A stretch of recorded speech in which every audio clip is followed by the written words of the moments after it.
یہ حضرت آدم علیہ السلام کے بعد فرشتوں کی تعمیر کی ہوئی مقدس جگہ تھی، لیکن اس کے بعد زمانہ بیتا اور حضرت داؤد علیہ السلام کا دور آیا۔ حضرت داؤد علیہ السلام اللہ کے نبی تھے اور اپنے دور کے بادشاہ تھے۔ انہوں نے حکم دیا کہ وہاں مسجد بنائی جائے، لیکن کسی وجہ سے وہاں مسجد نہ بن پائی۔ اس کے بعد حضرت داؤد علیہ السلام کے بیٹے حضرت سلیمان علیہ السلام کی حکومت آئی۔ ان کی حکومت عام بادشاہوں کی طرح نہیں تھی، بلکہ ان کی حکومت انسانوں پر ہی نہیں، جناتوں، ہواؤں، پانی پر، ہر چیز پر ان کی حکومت تھی۔ جنات تو ان سے بہت ڈرتے تھے۔ حضرت سلیمان علیہ السلام نے جناتوں کو حکم دیا کہ وہاں مسجد بنائی جائے۔ جنات حکم کے مطابق مسجد بنانے میں لگ گئے۔ برسوں تک کام چلتا رہا۔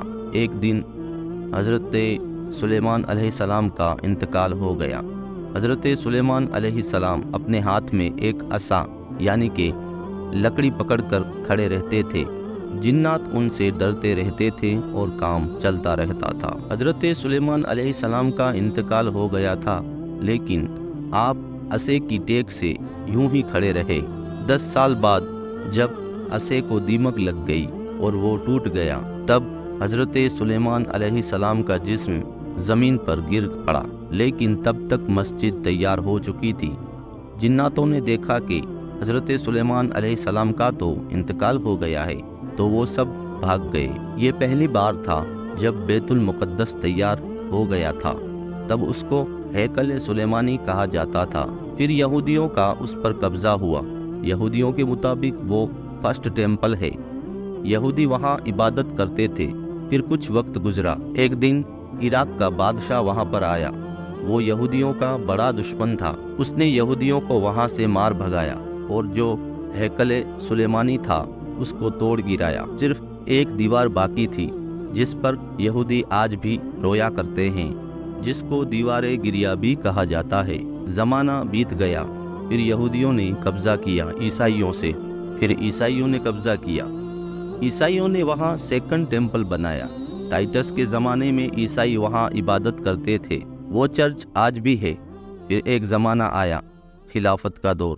وہ اسلام کا بادشاہ جس کی حکومت آدھی دنیا پر تھی، اس کا نام تھا حضرت فاروق اعظم۔ حضرت فاروق اعظم کو معلوم تھا کہ وہاں عیسائیوں کی حکومت ہے بیت المقدس پر، تو حضرت فاروق اعظم نے ایک لشکر صحاباؤں کا فلسطین بھیجا۔ عیسائی حضرت عمر کا لشکر دیکھ کر ڈر گئے۔ عیسائیوں نے ایک شرط رکھی کہ ہم بیت المقدس کی چابی دے دیں گے، لیکن ہم آپ کے خلیفہ کو دیں گے، انہیں بلاؤ۔ لہٰذا صحابہ نے خط حضرت عمر کو بھیجا۔ حضرت عمر خط پڑھنے کے بعد فلسطین کی طرف روانہ ہوئے۔ جب حضرت عمر بیت المقدس پہنچے تو عیسائیوں نے دیکھ کر ہی بنا جنگ کے بیت المقدس کی چابی سونپ دی۔ پھر حضرت عمر بیت المقدس میں حاضر ہوئے۔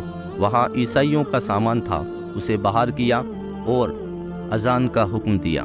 وہاں اذان دی گئی، ظہر کی اذان تھی۔ حضرت عمر نے وہاں با جماعت نماز ادا کی۔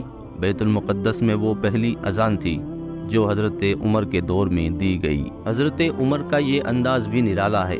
وہ چاہتے تو عیسائیوں کو مار دیتے، لیکن انہوں نے ایسا نہیں کیا۔ کسی بھی عیسائی کو نہیں مارا اور نہ ہی عیسائیوں کا چرچ توڑا۔ اعلان کیا کہ جو عیسائی یہاں رہنا چاہے وہ رہ سکتا ہے۔ بیت المقدس 400 سال مسلمانوں کے قبضے میں رہا۔ پھر ایک خلیفہ آیا جو کمزور پڑ گیا۔ صلیبی طاقتوں نے قبضہ کر کے صلیبیوں نے مسلمانوں پر ظلم کیے، مسلمانوں کا قتل عام کیا۔ 87 سال تک صلیبیوں کا قبضہ رہا۔ پھر ایک شہزادہ آیا، اس نے تقریباً 17 جنگیں لڑی بیت المقدس کے لیے۔ 18 سال لڑتے رہے، جن کا نام تھا صلاح الدین ایوبی۔ اس نے قسم کھائی تھی کہ جب تک بیت المقدس کو فتح نہیں کر لیتا میں مسکراؤں گا نہیں۔ کسی نے پوچھا کہ آپ کیوں مسکراتے نہیں؟ تو جواب دیا کہ میرے رب نے محشر میں مجھ سے پوچھ لیا کہ بیت المقدس غیروں کے قبضے میں تھا اور تم مسکرا رہے تھے، تو میں کیا جواب دوں گا؟ پھر ایک دن ایسا آیا، صلاح الدین ایوبی نے بیت المقدس کو حاصل کی اور عیسائیوں سے پاک کر دیا اور وہاں منبر پر خطبہ دیا۔ دوستوں، اگر آپ چاہتے ہیں کہ اس کے بعد سے آج تک کیا اور کیسے ہوا تو ہمیں کمنٹ کر کے ضرور بتائیں۔ اگر زیادہ کمنٹ ہوئے تو ہم انشاءاللہ ضرور اس کا دوسرا پارٹ بنائیں گے۔ ویڈیو اچھا لگا ہو تو ویڈیو کو لائک کر کے شیئر کر دیں اور سبسکرائب ضرور کریں۔